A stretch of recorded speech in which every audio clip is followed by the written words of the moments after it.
In today's video, let's go through the top 5 ETFs you can buy to help you grow your wealth in 2022 and beyond. I'll show you how these ETFs would have performed if you held $10,000 in them over the last 10 years and how much these ETFs would charge you per year if you held $1,000 in them. All the ETFs are going to go through are by large established fund providers. They're low cost, they have a low tracking error, and most importantly, they provide you with a lot of portfolio diversification, which is why they're a large part of my personal portfolio as well. These ETFs are what we call core investments. They're long-term holdings that you can put your money in and then just forget about it.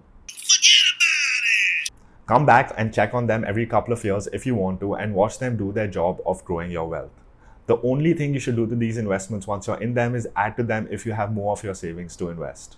Just before we get started, if you're new to the concept of ETF investing and don't know what ETFs are, you can check my video on everything you need to know about ETFs. I'll link it in the comment section below. Remember to smash that like button for the YouTube algorithm, and let's get started.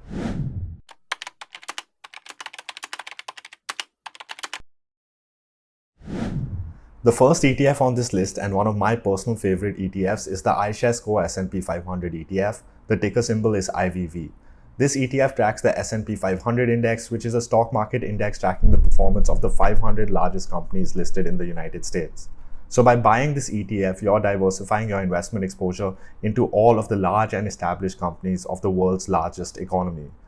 Fun fact, IVV actually has 505 holdings, even though it's tracking the 500 largest companies in the world, because some companies such as Google or Berkshire Hathaway have more than one class of shares listed on the stock exchange. So for this reason, the S&P 500 contains more than 500 stocks, even though it includes only 500 companies. The ETF's top 5 holdings are Apple, Microsoft, Amazon, Tesla, and Alphabet, which are basically the 5 biggest companies in the world by market capitalization. The ETF has the most weight in the technology sector, which comprises about 28% of the ETF, followed by healthcare, consumer discretionary, financials, and communication sector. The ETF has a 10-year tracking error of just 0.04% and charges an expense ratio of 0.03%, which means if you invest $1,000 in the ETF, you will be charged 30 cents a year by the fund provider.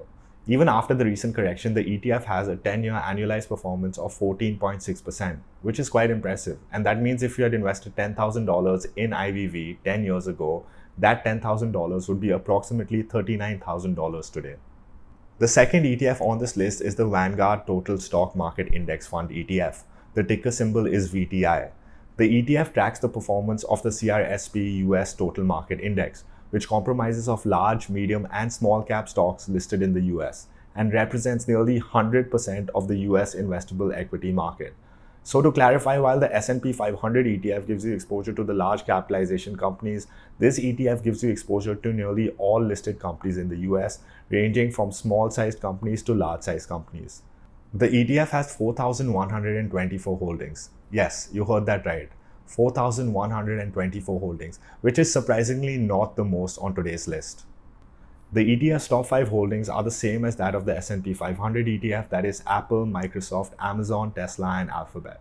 The ETF has 27.6% in the technology sector, followed by consumer discretionary, healthcare, industrials, and financials. The ETF has a 10-year tracking error of only 0.01% and charges an expense ratio of 0.03%.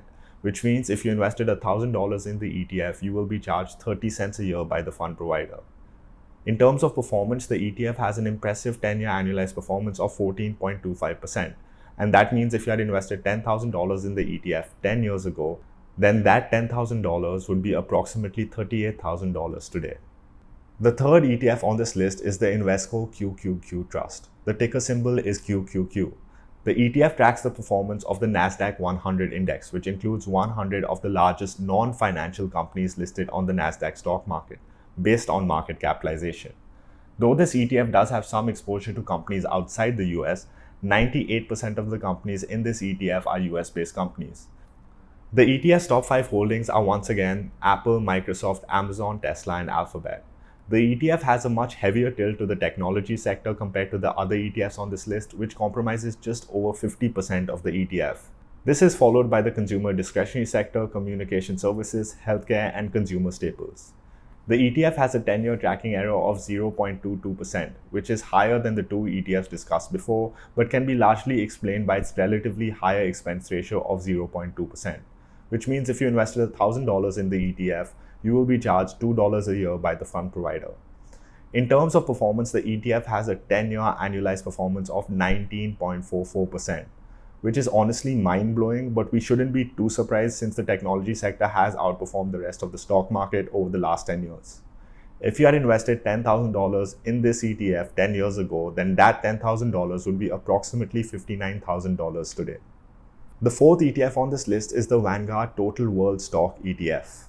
The ticker symbol is VT. The ETF tracks the performance of the FTSE Global All Cap Index, which measures the market performance of large, mid, and small capitalization stocks of companies located around the world. By investing in this ETF, you get exposure to more than 98% of the global investable market capitalization. This to me highlights why ETFs are so amazing. This ETF holds 9,551 stocks. Its largest holdings are Apple, Microsoft, Alphabet, Amazon, and Tesla.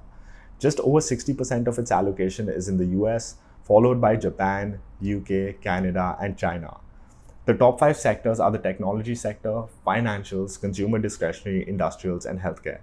The ETF has a 10-year tracking error of 0.12% and an expense ratio of just 0.07%, which means if you invested $1,000 in the ETF, you would be charged 70 cents a year by the fund provider. I find this extremely low given the level of diversification this ETF provides. In terms of performance, the ETF has a 10-year annualized performance of 10.2%, which means if you had invested $10,000 in the ETF 10 years ago, then that $10,000 would be approximately $26,400 today. The last ETF on today's list is the iShares MSCI China ETF with ticker symbol MCHI. The ETF tracks the MSCI China Index, which measures the performance of large and mid-cap Chinese companies listed both domestically in China and its foreign listings, and covers approximately 85% of the investable market capitalization in China. This ETF is a great way to get exposure to the second largest economy in the world without having to have too much risk in any specific stock. The ETF has 632 holdings, with its largest holdings being Tencent, Alibaba, Meituan, China Construction Bank, and JD.com. The ETF has about 28% of its holdings in the consumer discretionary sector, followed by communication services, financials, healthcare, and technology. The ETF has a 10-year tracking error of 0.05% and an expense ratio of 0.57%, which means if you invest $1,000 in this ETF, you would be charged $5.70 a year by the fund provider. In terms of performance, the ETF has a 10-year annualized performance of 3.85%, which is quite low, but this can largely be attributed to the recent correction in China. The ETF is down over 50% since its peak in February last year. If you had invested $10,000 in this ETF 10 years ago, then that $10,000 would be approximately $14,600 today. Those are the top 5 ETFs you can buy to help you grow your wealth in 2022 and beyond. As you can see with these ETFs, they give you exposure from anywhere from 100 to 9,000 stocks, and they're low cost. They'll continue to grow as the world's economy continues to grow, which is why they're perfect as co-holdings.